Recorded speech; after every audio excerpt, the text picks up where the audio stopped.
Good evening, YouTube. My name is VGC, and this is the beginning of a series of videos of me trying to learn the Pokemon Video Game Championships 2015 format. I have some experience playing singles in the past on Smogon, but never really played doubles before, only really started a couple days ago. And during my games, I'm typically talking to myself, trying to figure out moves, and I figured that if I was going to be babbling to myself so much, why not let other people hear it? Maybe they'll have some interesting comments to make on it. So this is not going to be expert level play. This is going to be someone who's just trying to learn. So I'm going to start with a match that I won and a match that I lost. This time we have Rotom, Wash, Zapdos, Kangaskhan, and Aegislash. Also had Sylveon and Tyranitar in the back. Chose not to bring them in. So this isn't really so much climbing the ladder as it is taking the first step on the ladder and then realizing, shoot, we didn't stabilize it. So open with Rotom and Zapdos feels like a decent defensive opening. I switch out the Rotom because Will-O-Wisp into Hariyama is not going to be so good if he has Guts. And Rotom can't really do much to... It doesn't feel like it can do much to either of them. I know Aegislash can take Hariyama hits pretty well. Do Thunderbolt into Hariyama, deal some damage to it. Turns out it's a Trick Room team. So we're going to have all our guys being slower now. Trick Room and Helping Hand, in fact. So it looks like he's trying to obviously get his guys to be faster with the Trick Room and then relying on the Helping Hand support to be faster. Knockoff does a whole bunch of damage there. Luckily, Aegislash is able to hold on with its enormous shield form defenses. I do Shadow Ball into Hariyama. I thought it was going to kill. It does not. Which is why I did Shadow Ball there and then Thunderbolt into Cresselia. It would have been nicer to do the Shadow Ball into Cresselia and get more damage out of it. But I go for the Protect here thinking, well, he wants to finish off Aegislash right now. No, he doesn't. He wants to knock off Zapdos. Then he wants to Aurora Beam Zapdos, not Ice Beam. Which does end up being important because Ice Beam definitely, as you can see there, an Ice Beam and then a second Ice Beam would kill me, but an Aurora Beam will not kill me. So I'm able to get this Thunderbolt off and kill Hariyama, and he brings in a Moongus, which at first feel very scary because he has Trick Room up. Spore's now going to go before all my guys. I'm like, I don't know about this. But Moongus and Cresselia do not really have a lot of offensive pressure, there's not a lot of damage they can do, and we see that there, if Cresselia had had the Ice Beam, it would have been maybe a little bit of a different story, but Aurora Beam is not quite going to kill Zapdos, so I'm able to get off a Heat Wave for some amount of damage. But this just means he's delayed a little longer in Trick Room time going down and killing my guys. Switches out to Cresselia for Mawile, which I think is a little bit greedy. I don't know if he didn't realize that Trick Room ends this turn, so Mawile is no longer going to be faster. I also just revealed that I have Heat Wave on Zapdos, which is super effective against both of them.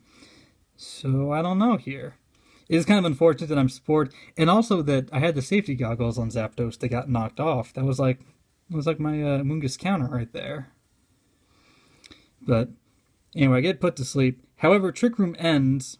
I've already slept off one turn on Zapdos and 2 turns on Aegislash, so it's possible they wake up this turn. Who knows? They could wake up this turn. Rage Powder on the Amoonguss to protect the Mawile, since that's now his biggest this really is only offensive threat since he lost to Hariyama. Zapdos does wake up, get the Heat Wave off for a bunch of damage, and Aegislash wakes up and gets to do Shadow Ball. It was into the Mawile, ends up going into the Amoonguss because of the Rage Powder, but that's okay. He's only down to 2 Pokemon right now. Feeling pretty good about this. He does Iron Head to get rid of Zapdos at this point, but remember, I still have full HP Rotom Wash in the back and full HP Mega Kangaskhan, and he doesn't know I have Kangaskhan, so that could be a little tricky for him. Feeling pretty good about this now. Will-O-Wisp into Mawile, Shadow Ball into Cresselia.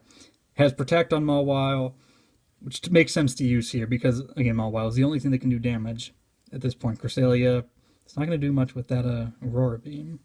So I do Shadow Ball to kill it. And it hangs on with like 1 HP. Gets up Trick Room. Again, I have enough of a lead here that I'm not terribly worried about it. This time I can't really, I'm not going to double protect.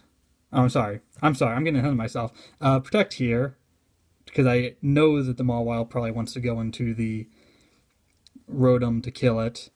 And Shadow Ball is not enough to kill Mawile either. So this time I do not do the double protect. Instead, he gets the play rough off with the helping hand. That's going to kill me, but that means that Aegislash now gets a free attack to kill one of them, and I bring in full HP Kangaskhan, so I feel really good about this here. I think he needed Pokemon that had more speed. Obviously, you want slow guys on Trick Room. That's like the whole idea of it. But you also need, I think, at least one or two guys who are going to be good even when Trick Room's not up. You know, Mungus and Cresselia can be, Mungus and Cresselia are fine, but like having all of your guys being so slow means that when Trick Room's not up, you can't do much. And if Cresselia is your only Trick Room setter, then you're very reliant on getting that put up. I do make a mistake here going for the Sucker Punch. I forgot that Trick Room was still up, and so that means my Sucker Punch will go second and do nothing. However, Trick Room's over right now, so it doesn't really matter. He can only hit me now with Sucker Punch. Will not kill me at full HP. I can hit with anything. I go for return. So yeah, having faster guys, and also I think better offense. You know, Mega Mawile, great for Trick Room. Hariyama, I feel like is a little iffier. He's not like a huge offensive threat. He's got nice bulk, definitely, but you know, him going first, you know, it's nice to go first, but I don't think he's the biggest offensive threat. If it was, I don't know. Terrakion's always the first one that comes to mind, and we'll see in the next video I lose to Terrakion pretty badly, but something, actually not Terrakion, I'm sorry, not with Trick Room. I don't know, some sort of offensive threat that's better than Hariyama. So for this game, I bring in Sylveon and Heatran, leave behind the Aegislash and Rotom Wash, which I think was a mistake. I think was definitely a mistake here, and this match does not play out well at all for me. First off, the Venusaur Rotom Wash lead seems pretty good. Pretty good. Anyone who's going to have a grass attack to take care of the Rotom, you know, it's harder to hit the Venusaur then. Just a good lead overall. It feels pretty solid and hard to like do a lot of damage or take out anyone in one turn. I lead with Zapdos and Sylveon because I want to do the whole Tailwind up and then Hyper Voice for a million damage every single turn and always go first. And two problems with that. One is that he has a poison type, so Hyper Voice is not going to do a million damage. It's going to be, you know, a little bit less than that, 8,999 damage. Second is that he realizes Sylveon is a big threat, and so he just doubles up into it. And yeah, you know, he got the Sludge Bomb there. The Sludge Bomb poison there. If he hadn't gotten the poison, Sylveon could have done a second Hyper Voice next turn. But even then, I don't think a Hyper Voice and a Zapdos attack was going to kill. Was it going to kill the Venusaur? It would have taken out the Rotom. You know, I don't think it was the biggest deal. I'm thinking that a return from Kangaskhan can kill Venusaur here, so that's what I go for. But he brings in Arcanine, and the Intimidate is going to... Well, one, the Intimidate means that I cannot kill Venusaur with a return. The other thing that means I can't kill Venusaur with a turn is if Venusaur protects. That's it's not going to do much. Zapdos, I think the Thunderbolt into, the Arcanine slot, because I was going to use it to kill the Rotom, but instead it's an Arcanine who takes that very well. And this is where I end up being very surprised about Arcanine's bulk. I know I'm intimidated, so that's definitely a factor in this, but Intimidated return and Thunderbolt from Zapdos, not enough to kill Arcanine. And that Rocky Helmet is a huge pain. I don't get to see what Arcanine can do, actually, because I end up killing it here. But, you know, I think it's actually done enough work, actually. You know, it ended up soaking up a lot of attacks from me, which meant that I wasn't doing damage to his Venusaur. He does get very lucky there with the Sludge Bomb, the critical hit, and the poison. However, that was not the problem in this match. The problem was Terrakion. If I'm using Mega Kangaskhan as my Mega Evolution, I really need to have some good counters to Terrakion. Zapdos, not a counter to Terrakion. Heatran, not a counter to Terrakion. Sylveon, yeah. I mean, I already lost Sylveon at this point, as you saw. I double up into the Terrakion with those attacks from that turn, and he realizes that Terrakion's the biggest threat to me, so he just protects it and finishes off the Zapdos. And at this point, I protect with Heatran, because why not?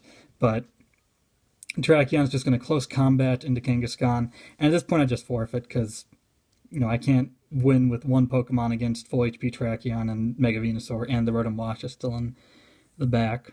So very big loss there. So I think two biggest lessons I got out of this. First is with the Sylveon. I'm running Choice Specs on it, and I was running Choice Specs on it for that match.